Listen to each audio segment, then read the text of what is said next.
झारखंड में हूं संतोष गंगवार। बुलेटिन की शुरुआत करेंगे रामगढ़ से आ रही महत्वपूर्ण खबर के साथ। रामगढ़ में हाथियों का झुंड रामगढ़ रांची NH 33 के चुट्टू पालू घाटी के करीब 4 लेन सड़क के पास तक पहुंच गया। इसके बाद वन विभाग ने सतर्कता बरतते हुए रामगढ़ रांची NH 33 के बीच ट्रैफिक को करीब 1 घंटे तक रोक दिया।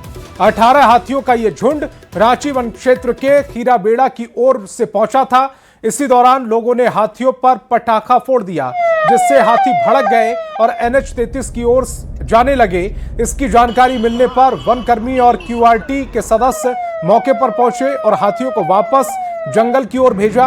वन विभाग की 3 QRT सायरन बजाकर और मशाल जलाकर हाथियों के झुंड को भगाने के प्रयास में जुटी हुई थी, लेकिन अभी भी खतरा बरकरार है। ऐसे में वन विभाग ने यात्रा करने वाले लोगों से सावधानी से गाड़ी चलाने की अपील भी की है। मैं मौजूद हूँ रामगढ़ से रांची को जोड़ने वाली चुट्टू पालू घाटी में। अभी यहाँ पर 18 हाथियों का झुंड बिल्कुल पास में आ गया था और लगभग 1 घंटे तक यहाँ पर ट्रैफिक को रोक दिया गया था। देख सकते हैं फिलहाल गाड़ियों का परिचालन को शुरू किया गया है। बताया गया कि रांची वन क्षेत्र के खीराबेड़ा में हाथियों के पीछे पटाखा छोड़ दिया गया था, जिसके बाद हाथी फिर से रामगढ़ वन क्षेत्र में आ गए हैं। करीब आधा घंटा ब्लॉक करके रखे, फिर जो है कि वो लोग जो है कि फिर हाथी जो है फिर पीछे तरफ घूम गया।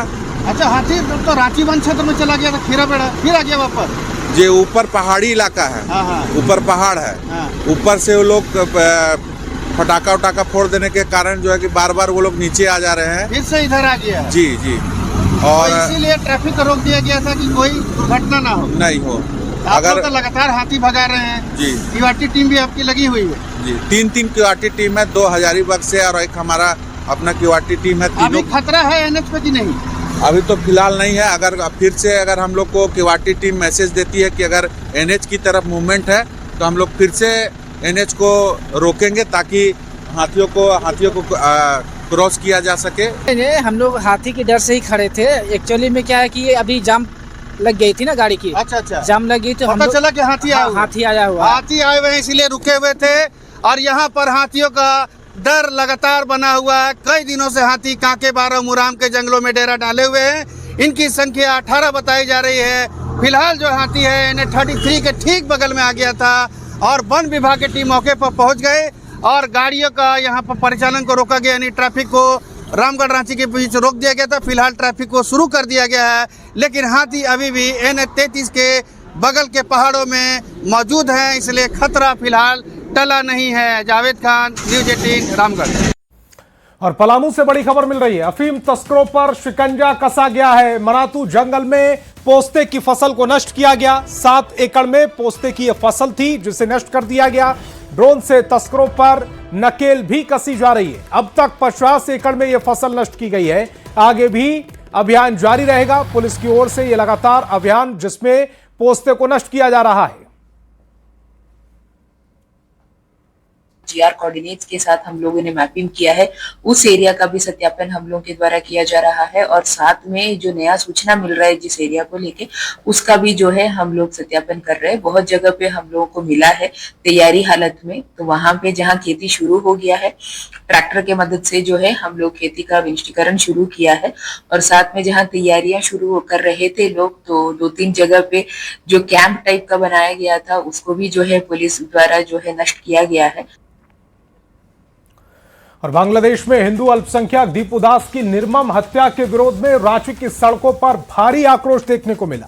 विश्व हिंदू परिषद और बजरंग दल के कार्यकर्ताओं ने इस नृशंस हत्या के खिलाफ जोरदार विरोध प्रदर्शन किया है और बांग्लादेश की अंतरिम सरकार के खिलाफ जमकर नारेबाजी की और बांग्लादेश में हिंदुओं को निशाना बनाकर उनकी बर्बरतापूर्ण हत्या का आरोप भी लगाया है। 2 तस्वीरें फिलहाल आपकी टेलीविजन स्क्रीन पर।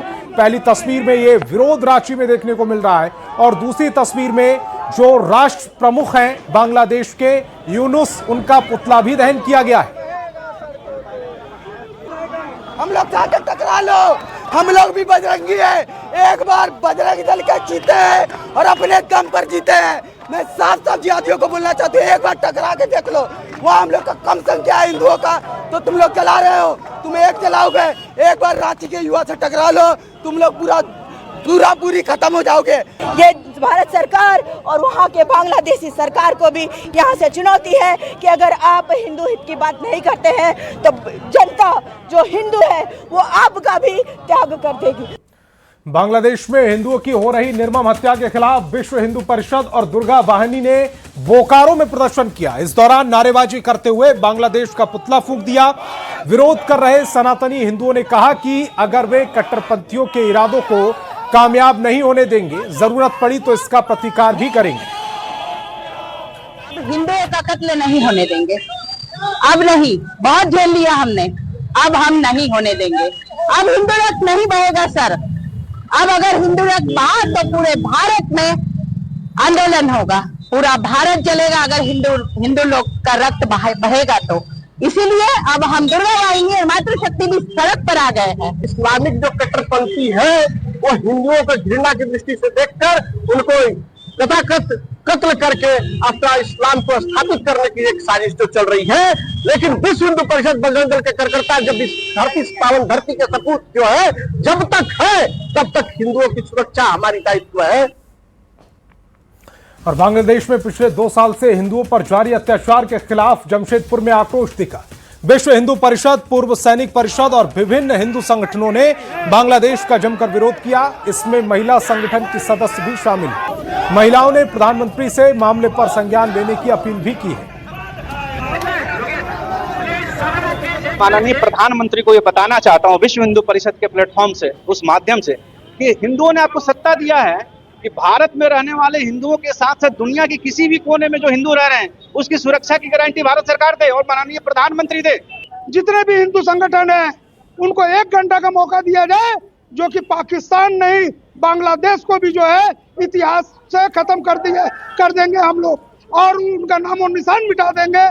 सब में बहुत आक्रोश है। आज किसी का घर का बेटा, भाई, पति चला गया तो महिलाओं में ज्यादा आक्रोश है। कोई अपने घर का कमाने वाला एक लौता इंसान भी हो सकता है, उसके ऊपर बहुत लोग आश्रित हो सकते हैं, तो महिला इसके बाद पूरी तरह से रास्ते में आके आंदोलन करेगी। और क्रिसमस के मौके पर सीएम हेमंत सोरेन और उसकी पत्नी कल्पना सोरेन से सीएम के आवासीय कार्यालय में ईसाई धर्मगुरुओं ने मुलाकात की। शिष्टाचार मुलाकात कर धर्मगुरुओं ने क्रिसमस उत्सव सेलिब्रेट किया और प्रभु यीशु के आगमन में खुशी में मनाए जा रहे क्रिसमस पर्व की शुभकामनाएं दी। मुख्यमंत्री ने आवास पर आए सभी लोगों का स्वागत किया और सभी को क्रिसमस की ढेरों बधाई और शुभकामनाएं दी हैं। इस विशेष मौके पर उन्हें केक काटकर प्रभु यीशु के आगमन की खुशियों को सेलिब्रेट किया।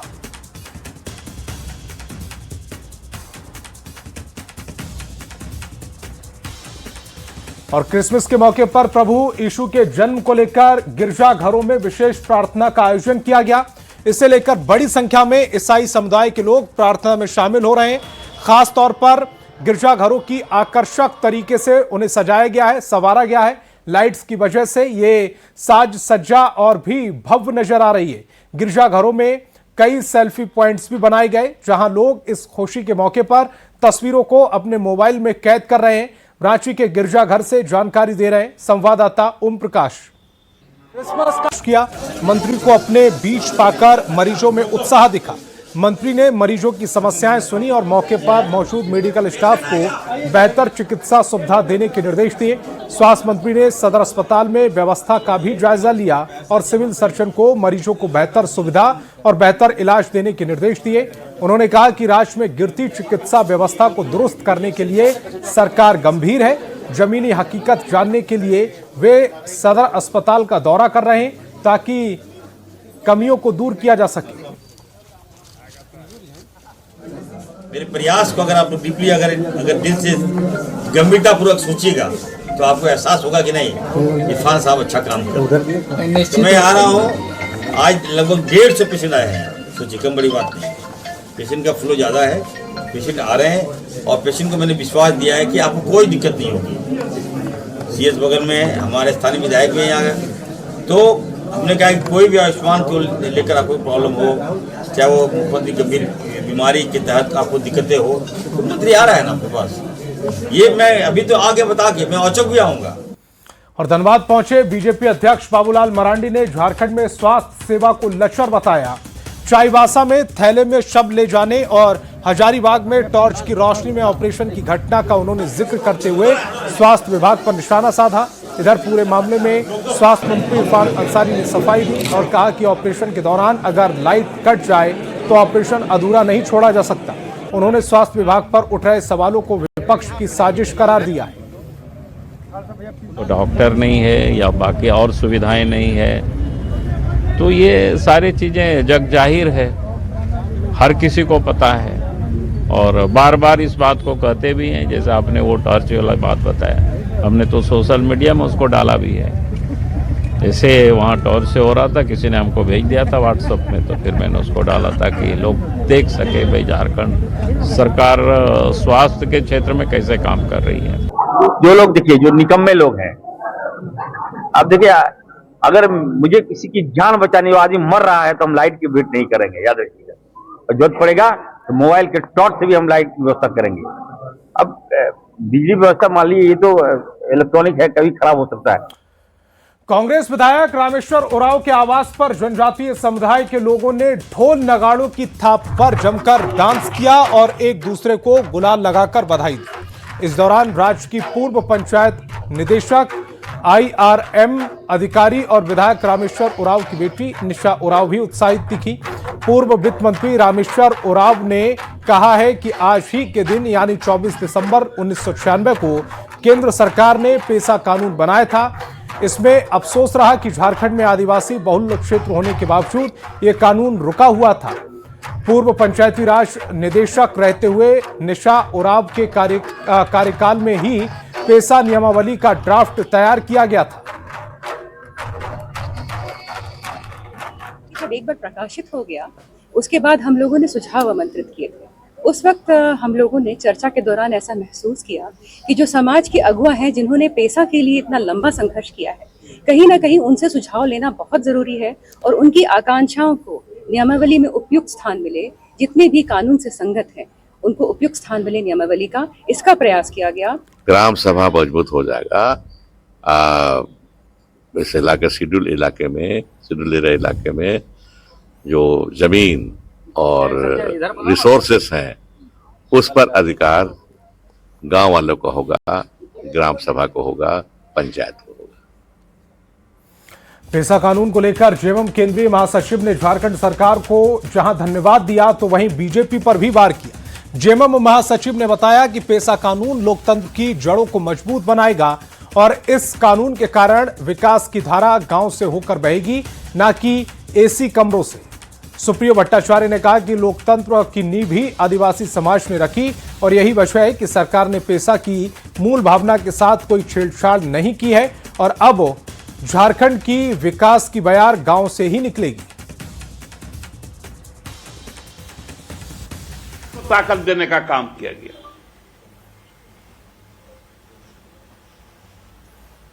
अब विकास के रास्ते समाज से तय होंगे। जो प्रोजेक्ट बिल्डिंग के वातानुकूलित कमरों में बैठकर बाबू लोग बनाते हैं, उससे तय नहीं होंगे। हमारी प्राथमिकताएं हम तय करेंगे।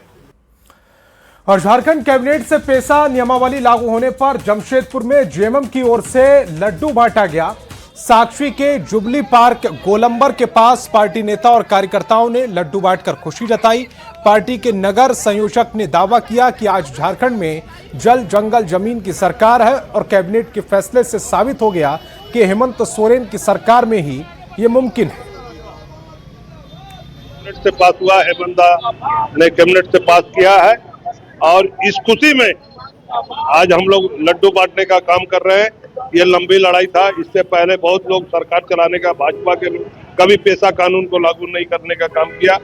हमारा कैबिनेट से पास हुआ है, बंदा ने कैबिनेट से पास किया है और इस खुशी में आज हम लोग लड्डू बांटने का काम कर रहे हैं। ये लंबी लड़ाई था। इससे पहले बहुत लोग सरकार चलाने का, भाजपा के लोग कभी पेशा कानून को लागू नहीं करने का काम किया।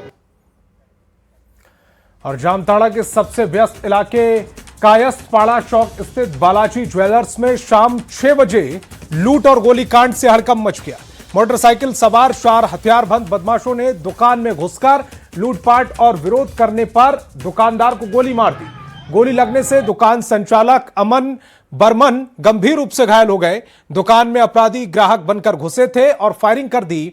उस वक्त बाजार में काफी भीड़ थी, लेकिन लगातार गोली चलने के कारण लोग डर के मारे मदद के लिए आगे नहीं आ सके। घटना के बाद पूरे इलाके में दहशत का माहौल है। घटना की सूचना मिलते ही एसपी के नेतृत्व में पुलिस मौके पर पहुंची और जांच शुरू कर दी गई। घटना के बाद लोगों ने बाजार में सुरक्षा व्यवस्था को लेकर पुलिस की कार्यप्रणाली पर गंभीर सवाल खड़े किए। लड़का आया, ढूका, लूटमार किया, गोली मार दिया दुकानदार को दिन में 6 बजे। पूरा घायल, अभी हॉस्पिटल लेके गया मेरा लड़का लोग सब कोई। उन्होंने आकर के सारे जो गोली फायरिंग की है और आकर के हमारे व्यापारी को जो है गोली मार करके सारा गहना वगैरह लूट के ले गए हैं। ये जामताड़ा में जो है अपराधियों का काफी मनोबल बढ़ गया है। अपराधियों का काफी मनोबल बढ़ गया। देखिए ये सारी घटना आपके सामने में है। अंसारी मंत्री बने हैं, अपराधी बेलगाम हो गए हैं। आज गोलीबारी हो रही है, सरेआम व्यवसायियों को लूटा जा रहा है और पुलिस प्रशासन इस पे मुख्य दर्शक बनी हुई है। ये भारतीय जनता पार्टी बर्दाश्त नहीं करेगी और अविलंब अगर अपराधी नहीं पकड़े गए तो भारतीय जनता पार्टी सड़क से लेकर संसद तक इसके खिलाफ आंदोलन करेगी। बाजार में घटना होने की बात है, पहली घटना है, बट इसमें पुलिस बहुत संजीदा ढंग से काम कर रही है। मैं स्वयं इसको मॉनिटर कर रहा हूँ और मेरी कई टीम इस पर काम करेगी और हम लोग जल्द ही जो आरोपी हैं और जो अपराधी हैं उनको जो हम लोग गिरफ्तार करने का काम करेंगे। और धनबाद पहुंचे केंद्रीय कोयला एवं खान मंत्री जी किशन रेड्डी ने दुनिया के सबसे बड़े विस्थापन स्थलों में शामिल बेलगड़िया क्षेत्र का दौरा किया। उन्होंने झरिया पुनर्वास एवं विकास प्राधिकरण यानी JRDA की ओर से किए जा रहे विकास कार्यों का जायजा लिया। और वक्त